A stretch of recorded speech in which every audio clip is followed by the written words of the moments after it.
నమస్కారం. మే 17, 2026 నాటి సమగ్ర కరెంట్ అఫైర్స్ విశ్లేషణకు స్వాగతం. ఈరోజు జాతీయ, అంతర్జాతీయ స్థాయిలో జరిగిన ఎన్నో కీలక పరిణామాలను చాలా క్రిస్ప్గా, ఎప్పటికీ గుర్తుండిపోయేలా మనమిక్కడ విశ్లేషించుకుందాం. సమాచారాన్ని కేవలం చదవడం కాదు, దాన్ని ఒక పద్ధతిలో మనం మైండ్లో ఎలా రిజిస్టర్ చేసుకోవాలో చూద్దాం. సరే, ఇక ఏమాత్రం ఆలస్యం చేయకుండా నేరుగా టాపిక్స్లోకి వెళ్ళిపోదాం. మన విశ్లేషణను ఒక లాజికల్ ఫ్లోలో ఉంచడానికి ఇవాల్టి అంశాలన్నింటినీ ఈ 4 ప్రధాన భాగాలుగా విభజించాం. ఈ 4 మెంటల్ ఫోల్డర్స్ ఆధారంగా మనం ఒక్కో అంశాన్ని క్లియర్గా తెలుసుకుందాం. ముందుగా మన మొదటి విభాగం, వివిధ రాష్ట్రాల్లో ఇటీవల చోటు చేసుకున్న ముఖ్యమైన విధానపరమైన మార్పులు, అలాగే న్యాయస్థానాల కీలక తీర్పులు. కర్ణాటక విద్యాసంస్థలకు సంబంధించి ప్రభుత్వం తీసుకున్న ఒక కీలక నిర్ణయంతో మొదలుపెడదాం. 2022లో అప్పటి ప్రభుత్వం విధించిన యూనిఫామ్ బ్యాన్ను అధికారికంగా రద్దు చేశారు. కొత్త గైడ్లైన్స్ ప్రకారం 1వ తరగతి నుండి 12వ తరగతి వరకు విద్యార్థులు తమ రెగ్యులర్ యూనిఫామ్తో పాటు హిజాబ్, తలపాగా, రుద్రాక్ష లేదా కలవలాంటి మతపరమైన చిహ్నాలను ధరించవచ్చు. అయితే ఇక్కడ గుర్తుంచుకోవాల్సిన విషయమేంటంటే, ఇది పూర్తిగా వాళ్ల ఇష్టప్రకారం మాత్రమే, ఎవరిని బలవంతం పెట్టకూడదు. అలాగే ఈ చిహ్నాలు ధరించినంత మాత్రాన ఏ విద్యార్థికి క్లాస్రూంలోకి గానీ, పరీక్షలకు గానీ అనుమతి నిరాకరించకూడదని ప్రభుత్వం చాలా స్పష్టంగా తేల్చి చెప్పింది. ఇక కర్ణాటకకే చెందిన మరికొన్ని ఇంట్రెస్టింగ్ అప్డేట్స్ శరవేగంగా చూసేద్దాం. గిగ్ వర్కర్ల సమస్యల పరిష్కారం కోసం దేశంలోనే మొట్టమొదటి డిజిటల్ సిస్టమ్ IPGRS ఇక్కడే స్టార్ట్ అయింది. అలాగే ప్రభుత్వ ఆధ్వర్యంలో తొలి అంతరిక్ష సాంకేతిక సెంటర్ ఆఫ్ ఎక్సలెన్స్ బెంగళూరు ప్రారంభమైంది.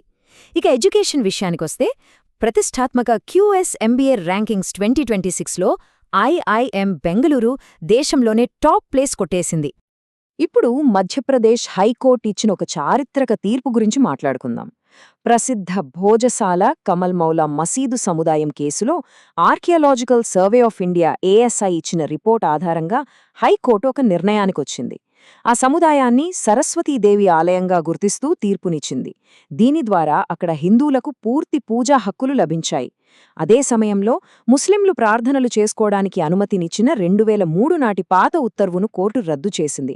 ఇంకొక ముఖ్యమైన పాయింట్ ఏంటంటే, ప్రస్తుతం యూకేలో ఉన్న వాగ్దేవి మూల విగ్రహాన్ని తిరిగి మన దేశానికి తీసుకురావాలని కూడా ప్రభుత్వానికి ఆదేశాలు జారీ చేసింది. తర్వాత పశ్చిమ బెంగాల్ ప్రభుత్వం తీసుకున్న ఒక తక్షణ నిర్ణయం చూద్దాం. రాష్ట్రవ్యాప్తంగా ఉన్న అన్ని ప్రభుత్వ ఎయిడెడ్ స్కూల్స్లో ఉదయం జరిగే అసెంబ్లీలో వందే మాత్రం గీతాన్ని పాడటాన్ని తప్పనిసరి చేశారు. చిన్నప్పట్నుండే పిల్లల్లో దేశభక్తిని, జాతీయ భావాలను పెంచాలన్నదే దీని వెనుకొన్న ప్రధాన ఉద్దేశ్యం. పశ్చిమ బెంగాల్కి సంబంధించి ఇంకొన్ని ఫాస్ట్ ఫ్యాక్ట్స్ ఇవిగో. రాష్ట్ర 9వ ముఖ్యమంత్రిగా సువేందు అధికారి ప్రమాణ స్వీకారం చేశారు. ప్రజల ఇళ్ల వద్దకే నేరుగా వైద్యాన్ని అందించే ద్వారే చికిత్స అనే సూపర్ ఇనిషియేటివ్ కూడా స్టార్ట్ అయింది. ఇక ప్రకృతికి సంబంధించి ఒక కొత్త అన్వేషణ. బూటీస్ బర్గాబిమే అనే ఒక సరికొత్త సముద్రపు చేపల జాతిని ఇక్కడి తీరంలోనే కనుగొన్నారు. 51. ఈ నంబర్ ఎందుకు అంత ఇంపార్టెంట్ అంటే, జాతీయ నిబంధనల తగ్గింపు ప్రోగ్రాం కింద వ్యాపారాలను సులభతరం చేయడానికి ఏకంగా 51 ప్రాథమిక సంస్కరణలను కంప్లీట్ చేసిన భారతదేశపు మొట్టమొదటి రాష్ట్రంగా త్రిపుర రికార్డ్ సృష్టించింది. ఈజ్ ఆఫ్ డూయింగ్ బిజినెస్లో ఇదొక పెద్ద ముందడుగు. ఇక నార్త్ ఈస్ట్ వైపు వెళ్తే మే 16 అనగానే మనకు సిక్కిం రాష్ట్ర అవతరణ దినోత్సవం గుర్తుకు రావాలి. 1975లో మన 22వ రాష్ట్రంగా ఏర్పడిన సిక్కిం ఈరోజు ఎన్ని అద్భుతాలు సాధిస్తోందో తెలుసా? ఒక్కసారి గమనించండి. మన దేశంలోనే కంప్లీట్గా పేపర్లెస్ అంటే కాగితరహిత న్యాయ వ్యవస్థ కలిగిన తొలి రాష్ట్రంగా సిక్కిం నిలిచింది. అద్భుతం కదా? అంతేకాదు, తమ సాంప్రదాయ రూసోం వంతెనల నిర్మాణ నైపుణ్యాన్ని కాపాడుకోవడానికి ఏకంగా యునెస్కోతోనే ఒక అగ్రిమెంట్ చేసుకుంది. సరే, ఇప్పుడు మన రెండో విభాగం, టెక్నాలజీ మరియు ఇన్ఫ్రాస్ట్రక్చర్ వైపు అడుగులేద్దాం. దేశవ్యాప్తంగా జరుగుతున్న భారీ డిజిటల్ మార్పులను చూద్దాం. ఫ్యూచర్ అంతా డిజిటల్దే కదా. అందుకే ఇక్కడ 2 మెగా డేటా సెంటర్ ప్రాజెక్టులను ఒకసారి కంపేర్ చేసి చూద్దాం. ఒకవైపు గుజరాత్లోని అహ్మదాబాదులో ఊబర్ మరియు అదానీ గ్రూప్ కలిసి తమ తొలి డేటా సెంటర్ను నిర్మిస్తున్నాయి. మరోవైపు ఏపీలోని విశాఖపట్నంలో గూగుల్ సంస్థ ఒక భారీ AI డేటా సెంటర్ హబ్ను ఏర్పాటు చేస్తోంది.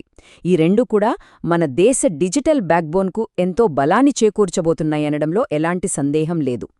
1,200 కోట్ల రూపాయలు! ఇదే మామూలు నంబర్ కాదు. రాజస్థాన్లోని భివాడిలో సహస్ర సెమీకండక్టర్ సంస్థ ఏర్పాటు చేసిన మొట్టమొదటి సెమీకండక్టర్ తయారీ క్లస్టర్ పెట్టుబడి ఇది. ఏడాదికి 60 మిలియన్ల చిప్లను ఉత్పత్తి చేయాలన్నది వాళ్ల టార్గెట్. దేశీయంగా చిప్స్ తయారు చేయడంలో మనకున్న సత్తా ఏంటో ఇది నిరూపిస్తోంది. నెక్స్ట్, మన మూడవ విభాగం జాతీయ మరియు అంతర్జాతీయ అంశాలు. గ్లోబల్ రేస్లో మనమెక్కడున్నామో ఇక్కడ చూద్దాం. ఇంటర్నేషనల్ లెవెల్లో మన దేశానికి ఒక సూపర్ న్యూస్. 2026 నుండి 2028 వరకు కామన్ క్రైటీరియా డెవలప్మెంట్ బోర్డ్ అంటే CCDB చైర్మన్గా భారతదేశం అపాయింట్ అయింది. టోక్యోలో జరిగిన మీటింగ్లో దీన్ని ఫైనలైజ్ చేశారు. మన ఐటీ మంత్రిత్వ శాఖ అలాగే STQC దీనికి నోడల్ ఏజెన్సీలుగా పనిచేస్తాయి. ప్రపంచవ్యాప్తంగా ఐటీ సెక్యూరిటీ ప్రొడక్ట్స్ని ఒకరికొకరు సులభంగా అంగీకరించేలా చేయడమే దీని మెయిన్ టార్గెట్. ఇది నిజంగా మన ఐటీ రంగానికి ఒక గేమ్ చేంజర్. ఇక మన దేశపు మిగతా జాతీయ అంతర్జాతీయ రికార్డులను ఒకేసారి రౌండప్ చేద్దాం. లేటెస్ట్ ICC వన్డే ర్యాంకింగ్స్లో మనం వరల్డ్ నంబర్ 1. అలాగే ప్రపంచంలోనే అత్యధికంగా రెమిటెన్స్ అంటే మనవాళ్లు విదేశాల నుంచి పంపే డబ్బును అందుకున్న దేశంగా మనం టాప్లో ఉన్నాం. స్పోర్ట్స్ విషయానికొస్తే ఇంకో ఆసక్తికరమైన అప్డేట్. రితికా ధ్రువ్ క్రికెట్ చరిత్రలో మొట్టమొదటి ట్రాన్స్జెండర్ అంపైర్గా నిలిచి చరిత్ర సృష్టించారు. దౌత్యపరమైన నియామకాలకు వస్తే యునైటెడ్ కింగ్డమ్కు భారత తదుపరి హై కమిషనర్గా సీనియర్ దౌత్యవేత్త పెరియసామి కుమారన్ గారు నియమితులయ్యారు. ఆయన 1992 బ్యాచ్కి చెందిన IFS ఆఫీసర్. ఇంతకుముందు ఆయన విదేశాంగ శాఖలో తూర్పు వ్యవహారాల కార్యదర్శిగా కూడా పనిచేశారు. ఇప్పుడు విక్రమ్ దొరైస్వామి గారి ప్లేస్లో ఆయన వెళ్తున్నారు. యూకే గురించి మాట్లాడుకుంటున్నాం కాబట్టి అక్కడి ఇతర అప్డేట్స్ కూడా చూద్దాం. బ్రిటన్లో పొగాకు, వేప్స్ వాడకంపై కొత్త బిల్ పాసైంది. అలాగే చిన్నపిల్లలు ఫోన్లు, ట్యాబ్స్ ఎంతసేపు వాడాలో చెప్తూ కఠినమైన స్క్రీన్ టైం రూల్స్ తీసుకొచ్చారు.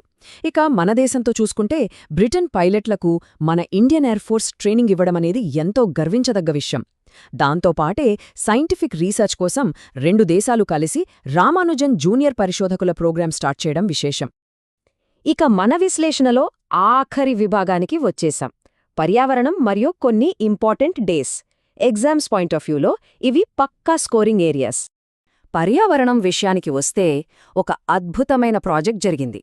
అంతరించిపోతున్న జాతుల దినోత్సవాన్ని పురస్కరించుకుని అస్సాంలోని కజిరంగా నేషనల్ పార్క్ నుండి మొట్టమొదటిసారిగా ఒక గంగా సాఫ్ట్షెల్ తాబేలుకు శాటిలైట్ ట్యాగ్ అమర్చి బ్రహ్మపుత్ర నదిలోకి వదిలారు.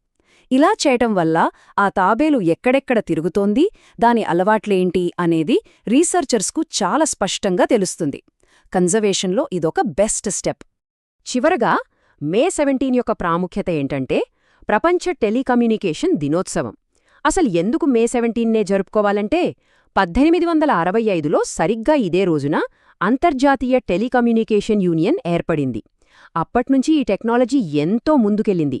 అయితే 2026 సంవత్సరానికి సంబంధించి వీళ్లు పెట్టుకున్న మెయిన్ ఫోకస్ ఏంటంటే ప్రపంచంలో పెరుగుతున్న డిజిటల్ డివైడ్, అంటే టెక్నాలజీ ఉన్నవాళ్లకు లేనివాళ్లకు మధ్య ఉన్న ఆ గ్యాప్ను తగ్గించడం.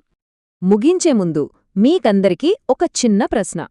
ఇందాక మనం మాట్లాడుకున్న అహ్మదాబాద్, విశాఖపట్నంలోని భారీ డేటా సెంటర్లు, రాజస్థాన్లోని సెమీకండక్టర్ ప్లాంట్స్, ఈ ఇన్వెస్ట్మెంట్స్ అన్నీ కూడా ఈనాటి టెలికాం డే లక్ష్యమైన డిజిటల్ డివైడ్ను గ్రౌండ్ లెవెల్లో తగ్గించడానికి ఎలా ఉపయోగపడతాయి? ఒకసారి ఆలోచించండి. మనం చదువులే ఫ్యాక్ట్స్ని ఇలా ఒకదానితో ఒకటి కనెక్ట్ చేసుకుంటే అసలు మర్చిపోవడమనేది ఉండదు. ఈ విశ్లేషణ మీ ప్రిపరేషన్కు బాగా హెల్ప్ అయిందని అనుకుంటున్నాను. మరో ఆసక్తికరమైన విశ్లేషణతో మళ్ళీ కలుద్దాం. Thank you.